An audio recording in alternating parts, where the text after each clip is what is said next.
Hello all you cats and kittens, it's Carol Baskin here. That's the wrong show. Hey guys, welcome back to Obsessed Kitchen with Chris and Simon. On today's episode, as promised, we are making pizza. Oh yeah, what type of pizza are we doing? Pizza. Pizza? Yeah, you know. I thought we were going to do some mozzarella ham and a bit mozzarella, of ham, prosciutto, whatever that is. Fancy ham. Tasty AF. We're going fancy again. Do you remember the burger episode? Old fancy pants over here. Nah, this is just a basic recipe, mate. Right. So, the world's slowest bag opener. I'll get there. It's a delicate procedure. 1 kilo of flour.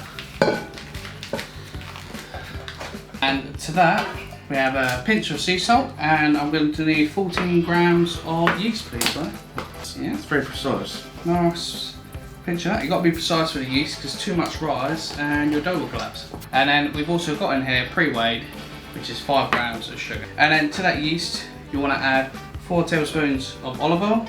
Normally you do this on a bench, but no, honestly, the mess it makes is ridiculous. What do you mean, on a bench? Well, so normally on the tabletop. Yeah. Oh yeah, you do, don't you? Is that the one where you have the little dome and you? Yeah, you little well and you mix it in, and I mean you can do the same results in a bowl, to be honest with you. Yeah. And that's the reason we're doing it in a bowl. So if you want to add 650 mils of water, lukewarm water, make sure it's lukewarm because if it's too hot, it will kill the yeast. And if it's too cold, it will not activate the yeast, so you won't get any rise at all. Ideally, you're looking for something about body temperature, maybe a little bit higher, 40 degrees. Done it! Now we add the yeast to the water, a tiny little stir with a fork, and then we leave that to settle for 2 minutes. Settle down! So, like I said, we're going to make a centre in our bowl here. Normally you would do this on a tabletop, but like I said, honestly the mess just isn't worth it. Pour that into the centre, make sure you get that yeast, and then we're just going to mix it through.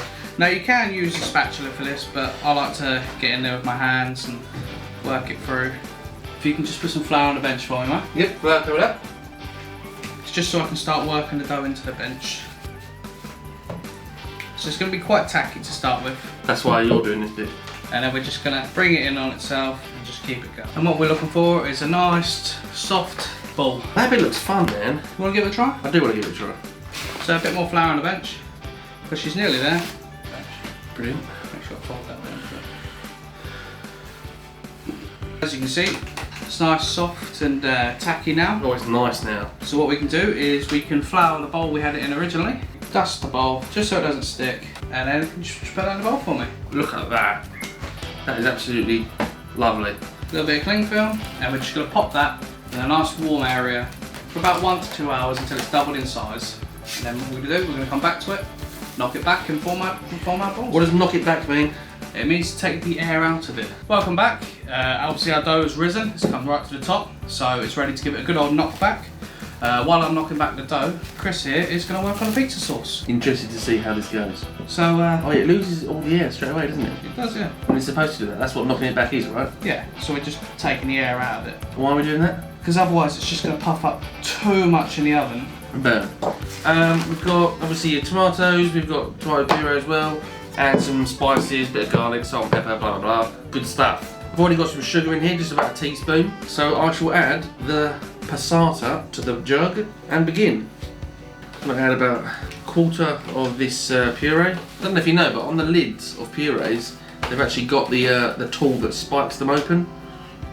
I think perfect. It took me a while to learn that. That's like on the tequila bottle. You know, on the tequila bottle, it's got the little hat. Oh yeah. That's so you can put salt around the rim. Wow, did not know that. That's quite cool. Okay, oregano. We're gonna open it. Now that we've knocked back our dough, I'm just stretching it lightly to get it to the shape where I want it to be. And now I'm going to cover it with a wet towel to stop it from drying out, but also portion it ready for our pizza balls. So far I've added 2 tablespoons of oregano and about 2 tablespoons of Italian seasoning. I'm also going to want some garlic powder and garlic salt. Blender.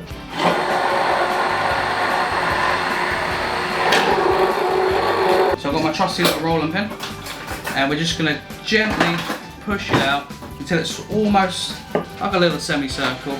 If you stretch it out by hand, you let the weight do its work. Yeah, you got it really light. It looks like you've been a bit rough with it, but it's been really light, and the gravity just pulls the dough, and that's what causes it to stretch out. obviously we're going to be using a pizza stone in this, and that just helps crisp that base up, so there's no uncooked parts of it.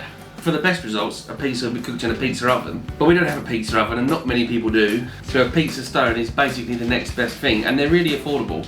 They cost around £20 to get, around £20, and they just go in the oven, they heat up, and then the pizza, it basically acts like an oven tray, and as Simon says, the pizza goes on it, and it helps to crisp it up, make sure you've got a nice crispy base. A rough shape for my pizza now. It's all roughly the same size. What I'm going to do, I'm going to transfer it to a tray, just so then it's a lot easier for us to lay straight onto that pizza stone, because it will be hot. What we've got for this is actually a cookie tray, and all I'm going to do is lightly dust it, and then we're just going to, and we've got it on there.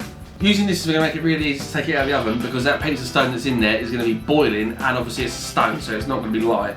So you don't really want to be taking that in and out of the oven. Maybe just sort of roughly cut up me one mushroom.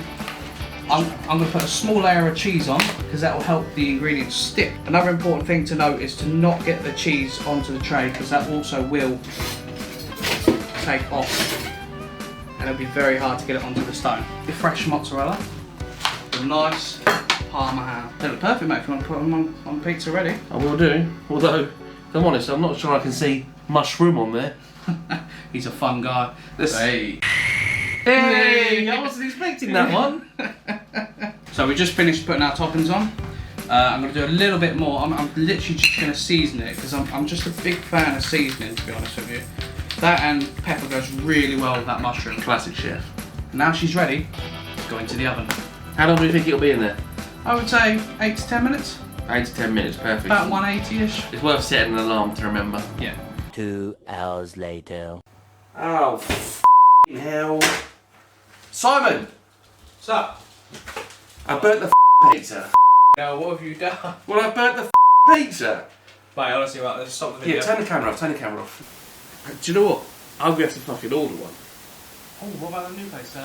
There's literally nothing I can fucking do. I can't remember.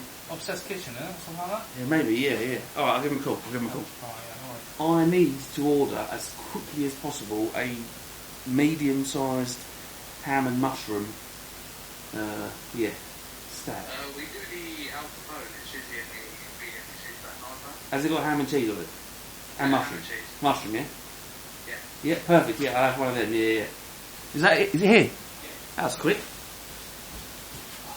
Fucking hell. Right, Look at that, mate, look at that. Right. Get that sound ready. Get that out. We'll get the plate out ready. Nice one, yeah. Look at that. Look at that mozzarella as well. Look at it. Beautiful. Oh, I'm going to give it a little fold. It's nice and hard on the bottom. I've got cheese and mushroom going everywhere. What? Do you know what? That was hotter than I was expecting, but that tastes amazing. Mate, that tastes like the one we had. I got watery eyes and everything. That was hot. You fancy cooking yours at home? You've seen how it's done. I'm literally like almost crying because that was hot. Don't be afraid to send us some pictures. I want to see how it comes out. Wait till it cools down before you eat it. Have a good one. See you in the next one.